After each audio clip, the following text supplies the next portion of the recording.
want you to imagine for a moment that you've been wrongfully convicted of a crime. That in and of itself will cause you many worries, but at the forefront of your head will be your punishment, and especially if your punishment is death.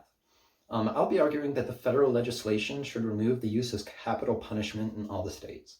As we move into the future as a society, more and more states keep removing the death penalty, but 29 still remain, according to AmericanBar.org.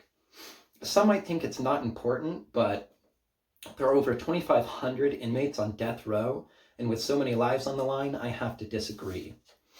I myself have not been on death row, so my argument isn't based for self-gain or interest. I have, however, looked at multiple articles and watched videos and shows about the conditions inmates are in and about death row and its cost and the preparations for it. Today I'm going to present 3 reasons why the federal government should outlaw the use of the death penalty. First, the death penalty is unnecessary and expensive. Second, capital punishment does not bring down the crime rate. Third, despite what some people might say, the death penalty is unjust and immoral. With my problem clearly stated, I'll move on to why the federal government should outlaw capital punishment. The death penalty is entirely unnecessary and an enormous waste of funds. Every year, millions of dollars are wasted on all of the preparations and work that go into killing the inmates of death row. According to AmnestyUSA.org, $137 million is spent every year in California with the current system, while a projected cost of $11.5 million is available for a system without the death penalty. In other states like Maryland, the price of the death penalty can cost up to $3 million for a single case, according to Amnesty USA. By removing the death penalty in all states, we can save hundreds of millions of dollars a year, not to mention thousands of lives. Hundreds of millions of dollars could be reallocated to a myriad of things. Funds could be used for schools or for mental health treatment, for law enforcement officers, or rehabilitation centers. Now that you know how much is wasted on capital punishment, I'd like to inform you of the lack of benefits it has. Capital punishment doesn't reduce the crime rate. Funds have been pumped into the death penalty in hopes that it will help reduce the crime rate, but it doesn't actually. People have made the death penalty a public spectacle in the past with hangings in the town square, and in the present, you can watch executions at prisons. And there's not really a good reason that they would do this unless they're trying to make a spectacle of the punishment. And for what other reason than to ward off crime? But despite the grotesque viewings, crime rates are not actually affected by the death penalty. According to statistics on AmnestyUSA.org, murder rates are actually slightly higher in states that have the death penalty instituted compared to those without. By removing the use of capital punishment, we could reallocate resources to actually help prevent crime. We could put money into government activities and into prisons to help raise the conditions for the inmates. According to APA.org, over 60% of jail inmates are mentally ill.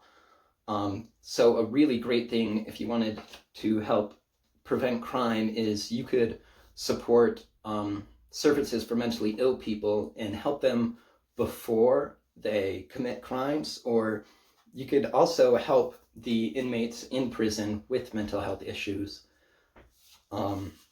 I've explained why capital punishment is not really beneficial in any way, so now I'll be looking at the opposition's claims. Most of the time when you ask somebody why they support the death penalty, they say that it's justified and they kill people who deserve it. I'm going to refute this argument in 3 ways. While the death penalty definitely does kill people, it isn't really justified. The death penalty is usually given to murderers, but inflicting capital punishment you don't really help anything. You're just causing more death on top of the death that was already there. And the death penalty is unjust. According to AmnestyUSA.org, since 1973, more than 140 people have been released from death row because they were found wrongfully convicted. So if the death penalty is obviously capable of killing innocent people, then it should be outlawed. And third, who are we to decide who gets to live or die? You can't learn everything about somebody from their trial. You are only presented so much. And the person on death row might have a family that depended on them and will be hurt when they're gone. You can never know what the person on death row might have done. They could have been a doctor and helped save lives despite what they had done in the past. Really, you can never know the worth of a person, and it's not up to us to decide whether they deserve to die. In John 8, 1 through 11, an adulterous woman is brought before Jesus by the Pharisees, and the Pharisees ask Jesus if she's to be stoned to death, and Jesus says, "Let anyone among you who's without sin be the first to throw a stone," which is straight from the Bible, that it's not our place to decide who gets to die. Outlawing capital punishment will save hundreds of millions of dollars and thousands of lives, possibly innocent lives. Now that I've talked about both sides on the death penalty, I'll summarize my main points. The death penalty is inhumane and outdated, and it shouldn't be legal for 3 reasons. First, killing inmates is unnecessary and a huge waste of funds. Secondly, the death penalty does not reduce crime. And third, despite the claims of others, capital punishment is wrong.